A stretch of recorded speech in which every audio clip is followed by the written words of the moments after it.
ఇంకో పక్కన నేను ఒకటే హామీ ఇస్తున్నాను మీ అందరికీ. ఈరోజు ఈ ముఖ్యమంత్రి సొంత బ్రాండ్లు పెట్టుకున్నాడు. Boom boom, special status, president మెడలు, కోడి కత్తి కూడా ఒక బ్రాండు, గొడ్డలు కూడా ఒక బ్రాండు, ఇలాంటివన్నీ వచ్చేసాయి. నిన్నే మీరు చూశారు, మా తమ్ముడైతే రెడీగా వచ్చాడు క్వార్టర్ బాటిల్ తీసుకొని. అది ఒకప్పుడు 60 రూపాయలు, ఇప్పుడు ఎంత తమ్ముడు? 200. అవునా కాదా? అది తాగితే నరకానికి సీటు కూడా అవసరం లేదు, రిజర్వేషన్ అవసరంలా. అలాంటి పనికి రాని బ్రాండ్లు తెచ్చాడు. నేను అందుకే హామీ ఇస్తున్నా, భవిష్యత్తులో నాణ్యమైన మద్యం సరఫరా చేసే బాధ్యత, మీ ఆరోగ్యాన్ని కాపాడే బాధ్యత తెలుగుదేశం పార్టీ తీసుకుంటాం. అంతేకాదు, పిచ్చి పిచ్చిగా అవినీతి చేశారు, దోపిడీ చేశారు. డిస్టరీస్ వీళ్ళది, అక్కడి నుంచి అమ్మడం వీళ్ళది. కడాన షాప్ లో ఉండే షాప్ బాయ్ కూడా వీళ్ళ మనిషిని పెట్టుకొని మీ రక్తాన్ని తాగే జలగా ఈ జగన్మోహన్ రెడ్డి ఈ వ్యవస్థకు స్వస్తి చెప్తా, మళ్ళా మీ ఆరోగ్యాన్ని కాపాడుతా, మీ ఆర్థిక భారం కూడా తగ్గిస్తామని మరొక్కసారి మీ అందరికీ హామీ ఇస్తున్నా. అంతేకాకుండా ఇంకో పక్క ఈరోజు మీరు చూస్తున్నారు, 1-2 కాదు, కరెంటు బిల్లులకు అద్దే లేదు. ఒకటే హామీ ఇస్తున్నా, ఈరోజు సోలార్ కరెంట్ వస్తుంది, విండ్ కరెంట్ వస్తా ఉంది. కరెంటు విషయంలో సంస్కరణలు తీసుకొచ్చిన పార్టీ తెలుగుదేశం పార్టీ. బుద్ధి జ్ఞానం లేకుండా ఇష్టానుసారంగా కరెంటు ఛార్జీలు పెంచిన పార్టీ వ్యక్తి జగన్మోహన్ రెడ్డి. మళ్ళీ కరెంటు ఛార్జీలు పెరగకుండా మిమ్మల్ని ఆదుకునే బాధ్యత, నాణ్యమైన కరెంట్ ఇచ్చే బాధ్యత నాదని మీ అందరికీ హామీ ఇస్తున్నా. ప్రతి ఒక్క ఇంటి దగ్గరనే మీరు కరెంటు ఉత్పత్తి చేసుకున్నట్టుగా మీ పొలంలో ఉండే పంప్ సెట్ దగ్గర నుంచి కరెంటు ఉత్పత్తి చేసుకోవడానికి ఏమేం చేయాలో చేస్తాం. దీనివల్ల గణనీయంగా కరెంటు ఛార్జీలు తగ్గుతాయని చెప్పి కూడా నేను మీకు తెలియజేస్తున్నా. నేను ఒకే ఒక విషయం మిమ్మల్ని అడుగుతున్నా. నిన్ననే చూశారు, ముఖ్యమంత్రి ఒక వాలంటీర్స్ మీటింగ్కి వచ్చాడు. ఏం చెప్పాడో చూశారా తమ్ముళ్ళు? మీరు ఏం చెప్పాడు వాలంటీర్స్ మీటింగ్ లో?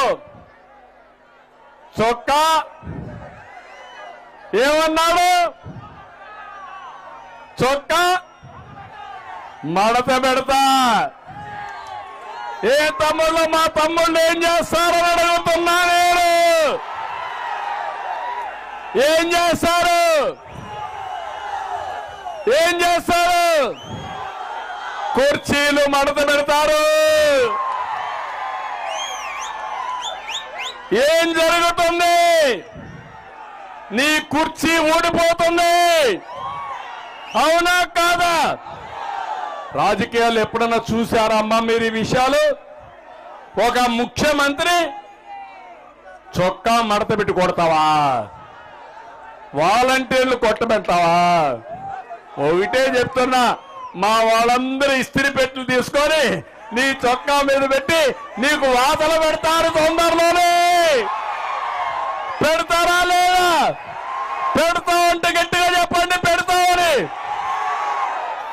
అంటే పులివెందల పంచాయతీ చేస్తావు రాష్ట్రాన్ని? అంటే రాష్ట్రం అనుకుంటున్నావు గొడ్డలతో అన్నిటికీ సమాధానం చెప్పాలనుకుంటున్నావు, కానీ నీ గొడ్డలితో సమాధానం చెల్లుబాటు కాదు. ఇది ఆంధ్రప్రదేశ్ రాష్ట్రం, తెలుగువారి పౌరుషం. అవునా కాదా అని మాట్లాడుతున్నా. అందుకే నేను ఎప్పుడు కూడా దుర్మార్గుల గుండెల్లో నిద్రపోయాను, కానీ మంచి వాళ్ళ గుండెల్లో ఎప్పుడు నిద్రపోలా. నేను అనుకుంటే బయట వచ్చేవాడా ఈ జగన్మోహన్ రెడ్డి? ఒక్క అడుగు పాదయాత్ర వేసేవాడా అని మిమ్మల్ని అడుగుతున్నా. అది నా మర్యాద. తీవ్రవాదుల పైన పోరాడిన పార్టీ, ముఠా నాయకుల పైన పోరాడిన పార్టీ మత విద్వేష శక్తులపైన రాజీ లేని పోరాటం చేసిన పార్టీ, రౌడీల్ని రాష్ట్రంలో లేకుండా చేసిన పార్టీ. నాకు ఈ రాజకీయ రౌడీలు ఒక లెక్క తమ్ముళ్ళు. అదే చెప్తున్నా, ఖబర్దార్ జాగ్రత్తగా ఉండండి. రాజకీయాల ముసుగులో రౌడీజం చేయాలంటే, రాజకీయ ముసుగులో పోలీసులు ఉపయోగించుకోవాలంటే మీ ఆటలు సాగనీయం. రోజులు దగ్గర పడ్డాయి. ఈ రోజు హెచ్చరిస్తున్నా, వాలంటీర్స్ కూడా అపీల్ చేస్తున్నా, వాలంటీర్ వ్యవస్థకు నేను వ్యతిరేకం కాదు. మీరు ప్రజలకు సేవ చేయండి, మేము కూడా మిమ్మల్ని అభినందిస్తాం. కానీ జగన్మోహన్ రెడ్డికి సేవ చేస్తే, వైసీపీ సేవలో కానీ మీరు పనిచేస్తే అదే మీకు చివరి రోజులు మిమ్మల్ని కూడా ఎవ్వరు ఉండరు. ఆ విషయం మీరు గుర్తుపెట్టుకోవాలని వారు కూడా నేను కోరుతున్నా. జగన్మోహన్ రెడ్డి ప్రవర్తన తప్పుడు ప్రవర్తన, నేర ప్రవర్తన, ప్రతి ఒక్కరి దగ్గర తప్పుడు పనులు చేయించి ఆయనతో కూడా వాళ్ళు కూడా జైలుకు తీసుకుపోవడం జగన్మోహన్ రెడ్డికి అలవాటు. అదే ఈ యొక్క నియోజకవర్గంలో జరిగే పరిస్థితి వచ్చింది. అందుకే నేను మిమ్మల్ని అందరినీ ఒకటే కోరుతున్నాను. ఈరోజు ఈ యొక్క పర్చూరు ఉంది, పర్చూరు రాజకీయాలు రాష్ట్రానికే ఒకే స్టడీ. ఇది ప్రభుత్వం యొక్క విధ్వంసం, దాడులు, తప్పుడు కేసులు, కబ్జాలు, దొంగ ఓట్లు ఒకటి కాదు. జరగనట్టు ఏమన్నా ఉన్నాయా ఈ పర్చూరులో అని మిమ్మల్ని అడుగుతున్నా.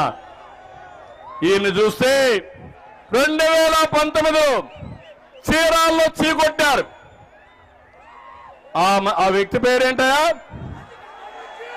నేను పేరు చెప్పను, నాకు చాలా తక్కువ. అలాంటి వ్యక్తిని ఇక్కడ తీసుకొచ్చి పెట్టాడు. మీరు ఒక పక్క చూస్తే అమరావతిలో ఒక పెద్ద సైకో, ఇక్కడ ఒక చిన్న సైకో తయారయ్యాడు. ఎన్ని ఆటలాడాడు, ఎంత ఎదిగిపోయాడు. ఒక్క దొంగ నోట్ల కోసం ఫామ్ 7 అన్యాయం చేసి 14,000 ఓట్లు కావాలని యాడ్ చేయడం, డిలీట్ చేయడం ఎన్ని చేసిన వ్యక్తి. దొంగతనంగా ఓట్లన్నీ కూడా తొలగించారు. పాపం సాంబశివరావు బాగా ఫైట్ చేశాడు. గట్టిగా అభినందించండి మీకోసం. సాంబశివరావుకి ఎప్పుడు నేరాలు చేయడం తెలియదు, హత్యలు చేయడం తెలియదు, దొంగ ఓట్లు చేర్చడం తెలియదు, దొంగతనంగా ఓట్లు తీసేయడం తెలియదు. కానీ హీరో మారిగా దొంగ పైన పోరాడాడు. 3 పోలీసులు సస్పెండ్ అయ్యారు. కొంతమంది ఆఫీసర్లు ఇంటికి పోయారు. ఇప్పుడే కాదు, రేపు కూడా మీ పని అదే. కానీ నేను అభినందిస్తున్నా, ఈయన దెబ్బకు ఆ మంచి ఇంటికి, కథ కంచికి. అవునా కాదా? అయిందా లేదా? అది సాంబశివరావు సత్తా. ప్రతి ఒక్క నాయకుడు ఇదే మాదిరిగా తయారు కావాలి. పోరాడితే ఏది పోదు తమ్ముళ్ళు. పిరికోడైతే మాత్రం